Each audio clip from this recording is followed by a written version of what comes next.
Okay, so hey guys, and welcome back to another Axel 72 video, and in today's video I'm going to be giving my reaction to Romero winning via unanimous decision versus Ryan Garcia. And so if you are new around here and you haven't yet subscribed, please do so, like the video if you do indeed like the video, and let's get straight into this. So before I start speaking about the fights, of course this was a landmark kind of moment for boxing, as of course this was such a huge thing with it being in Times Square. There was a lot of speculation around before the fights what it would look like and how they would set it out, and everybody was kind of expecting, due to the fact that Ring Magazine had kind of branded and advertised in imagery of AI imagery in which they put out, of there being a mass crowd coming from all over, and you can watch the boxing for free, and there was thousands of people in the middle of Times Square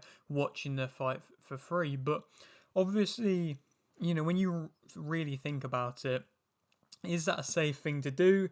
Is that a thing that really is a smart thing? And if there was anything bad to have happened, was the would the licensing have been able to take the repercussions, and were people able to deal with, like I say, the safeguarding issues of it? And realistically, they decided to not do that. I don't know if their original plan was to have the event free for everybody, but obviously they ended up putting up this fenced Ring Magazine kind of fence, which just kind of cut off anybody from watching it for free, and instead they had invitational guests only that were allowed to watch it. Yes, this may be to an extent similar to what quite a few Saudi events are like, where not too many people go and watch it, and maybe the tickets are too expensive, or maybe there just isn't really that big of a crowd for wanting to go watch it. But this just felt weird, like even weirder than some of the Saudi events with the atmosphere they have there. This one was just so quiet. I mean, Ryan Garcia commenting on it after the fight, where he was saying he could hear everybody speaking. He could hear, Shakur start shouting things. He could probably hear, lots of other fighters going and shouting things. It's just, like I say, a unique atmosphere. And I'm sure for a lot of boxers, especially these fighters who are used to fighting in front of big crowds because they're big names, it probably was different for them, and maybe came as a bit of a shock for them. It's no excuse to lose the fight, but it is something which, like I say, is different. And for a fan's perspective, I would have liked to, not necessarily have seen them just have everybody, a free for all to watch it. Because, like I say, I understand the safeguarding issues of that, but just maybe having a couple more stands, or, just having that bit more where you can, as a fan, watch it, and you can, you don't have to buy the pay per view to be able to watch it. And, in general, I don't necessarily think the card lived up to the hype, but at the same time, that's not anybody's fault. That's just the fighter's fault, I suppose, if in general. But I suppose it is a tester, a trial for boxing. They haven't really done anything like this before, where they've had fights out in landmarks, and they were talking about having it in Alcatraz, and I still think that could be entertaining. But again, like I say, I don't necessarily know how they'll do that. They'll probably want to do an invitational only type thing again, which, like I've touched upon, does ruin the atmosphere and the feeling of it a bit. But we will have to wait and see. Like I say, it's the first of probably a few events in which they'll do like this. I hope that for any kind of major big fight, like if we were to have seen Ryan win and then go on to fight Haney, I just hope that they weren't going to do an event like that in a place like Times Square. It would have probably sold well, but the pay per views would have sold well, just like the pay per views seemingly sold well for this event. But again, a fight like that deserves to have the fans there, because the fans are what make boxing, and the atmosphere needs to be there. I mean, something which I love the most in British boxing events is the fact that the fans are there, so they can get behind their fighters, and you can hear them chanting, and you can hear them spurring the fighters on when fights getting tough for them. And so that's what I feel like boxing is always been and should always be. But again, like I say, I don't discredit them for wanting to try new things, and it's definitely interesting, and it did look cool. But like I say, it's a bit it has come a little bit underwhelming, I suppose, to an extent from a fan's perspective.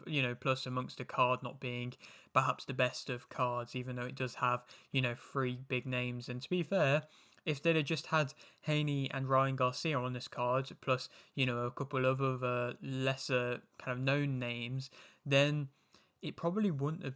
It probably would have got a lot more stick as to what it has. But the fact that Teofimo Lopez was on the card as well, he did seemingly save it because he put on an excellent unanimous decision victory versus Arnold Barboza Jr. to remain WBO World Super Lightweight Champion. He did kind of outbox him to an extent. I mean, I didn't think he was going to be fighting that well. Like I said in my prediction, there is, similarly to Garcia, multiple versions of Teofimo Lopez, and we don't necessarily always know which version we're going to get. He's not always switched on, he's not always, in the best of headspaces, but to be fair, in the last few fights in which we've seen him step up majorly, he's looked good. And, when we think about the Josh Taylor fight, that was a bit of a step up for him at the time, and that was a good performance as well. And this one, again, taking on a fighter who was very hungry for this and was very eager to prove, he really did outbox him and utilized really good head movement. He looked very slick, very clean, made Barboza look silly at times from what he was able to do. He was keeping his head movement going, which I thought he would, slow down upon and wouldn't be able to last throughout the entire fight. But for the most part, he was able to do that. And like I say, he was able to box well on the front foot, back foot. He was able to show that variety, and that was a very good, solid performance from him. Nothing where he's going to be going and getting major stoppages, but still, like I say, the best performance of the night by far.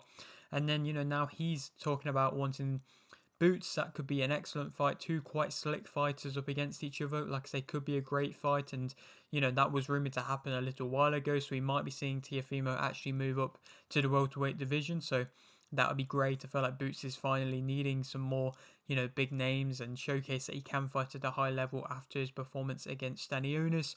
So again, like I say, that could be a great fight. But for the other two, Devin Haney and Ryan Garcia, of course, it's so common to see in boxing the fight before the fight causing a problem. Most recent times, you got to think about AJ versus not Dillian White, Deontay Wilder. That was, of course, set to happen. That was going to be a major deal. But then, of course, Deontay Wilder lost, and now we probably won't ever see it happen.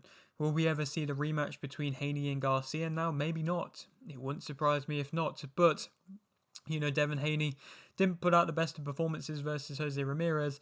It was close. I believe it wasn't, but it might have been close to being the lowest punch output thrown in a 12-round contest from any weight division in the 12-round era of boxing.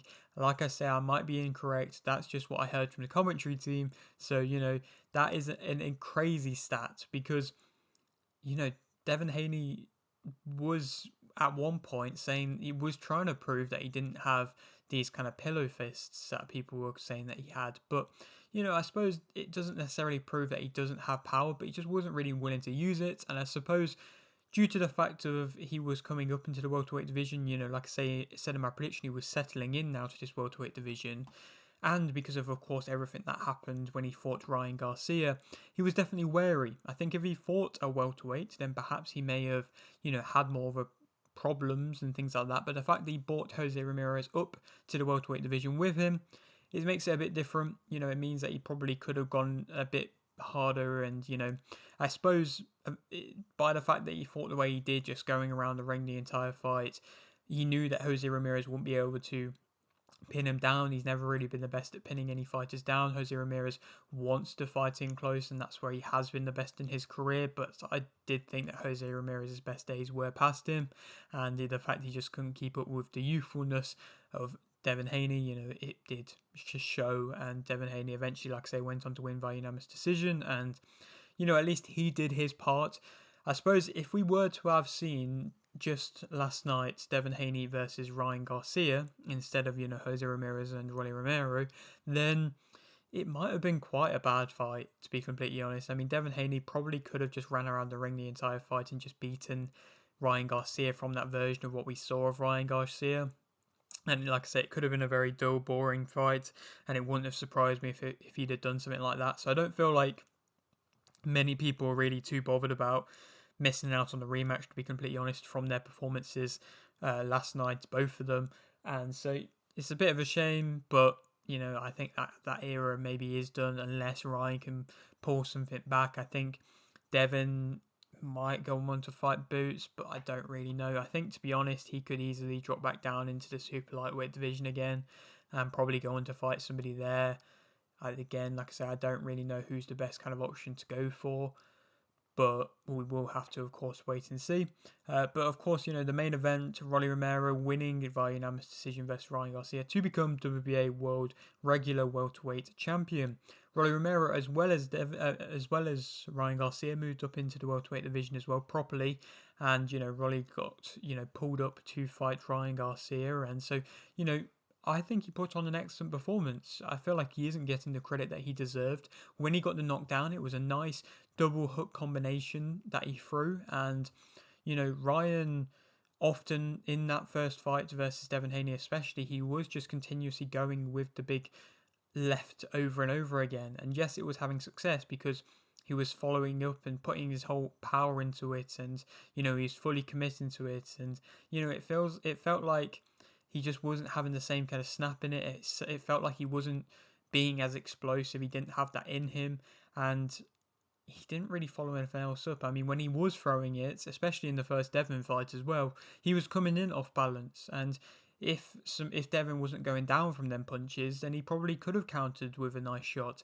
And Rolly just knew how to do that. He took the shot, he blocked the shot, he defended better than what Haney did, which shows that Rolly can actually have some level of defense, which we haven't really seen from him before. Normally, Rolly, he can come in, he can be quite flat footed and come off balance. That's where he got caught out versus Cruz, where he was just very much off balance. But again, that was a much better performance. Like I say, he looked less robotic and just more fluid in his movements, in which, like I say, is something we haven't really seen from Rolly Romero, and that was impressive. And like I say, inevitably it led on for him to be able to, for the most part, have a lot of success.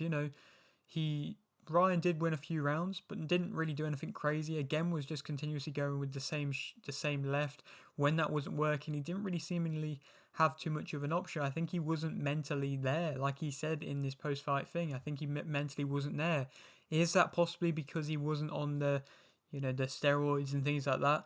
Possibly. That could play a factor. We've seen quite a few other fighters. I mean, Conor Benn in recent times not be able to get these stoppages because he's not been on the juice, as they say. But at the same time, I don't think he is a natural welterweight, Ryan Garcia. And again, like I say, this might be a strange kind of thing to say, but a lot of fighters, a negative thing happens when they come on. You see them drinking and you see them smoking. A lot of negative comes of that, and a kind of mental crash like Ryan Garcia has, a lot of mental comes from that. But it's not. It might have actually benefited Ryan Garcia. I think it might have made him fight without any fear. In this fight, he looked like he was, especially from getting knocked down early, it looked like he was just very tentative, very hesitant. And again, maybe that was because he's been trying so hard to be clean and everything like that. Obviously, you have to be in boxing, but the fact that he was seemingly mentally stronger coming into this fight. He seemed like he was in a better position mentally. I don't know, it just looked like his performance didn't kind of seem to follow that. So maybe the crash out in which he had before when he was fighting Devin was a better thing for him. It's weird, but obviously now we don't know what to see from Ryan Garcia next. We saw him looking distraught in that kind of taxi as he was leaving. I don't necessarily know what's next for his career. Of course, he's still very young, so I wouldn't be saying any of the things like retire or anything like that, but there is seemingly a bit of a route to victory against Ryan Garcia now, which he definitely has to patch up upon. Them counter shots, like I say, when he is throwing that left hand. If he can, get with a coach, possibly not Derek James, which is going to see that as an issue and be able to counteract it and fix it, and then maybe he can come back. Like I say, it wouldn't surprise me if maybe he goes back down to the super lightweight division as well. I feel like matchups are definitely still there. I feel like people will, of course, be still wanting to fight him, but also at the same time, it wouldn't surprise me if we don't see him fight for a while. It wouldn't surprise me if perhaps it might be another year before we see him fight again. I know we talked about ring rust for this fight, but I don't think he cares too much about getting in the ring straight away, so we will have to wait and see. I respect him for not making too many excuses and things like that. But for Rolly Romero, he's in the best of positions holding that regular title to then go on to fight Boots. But again, he could go back down to fight the super lightweight division. Maybe a Pitbull Cruz rematch could be in line for him. I don't necessarily know, but it will be interesting to see. Rolly Romero has now put himself in the best of positions, and that's why, as a fighter, of course, you always got to take these opportunities when they come knocking. And that's, again, another telltale sign of that, and you can't write out any opponent. But yeah, that is it for today's video. Hope you did enjoy. Like the video if you did. Like the video, subscribe if you're new, and thanks for watching.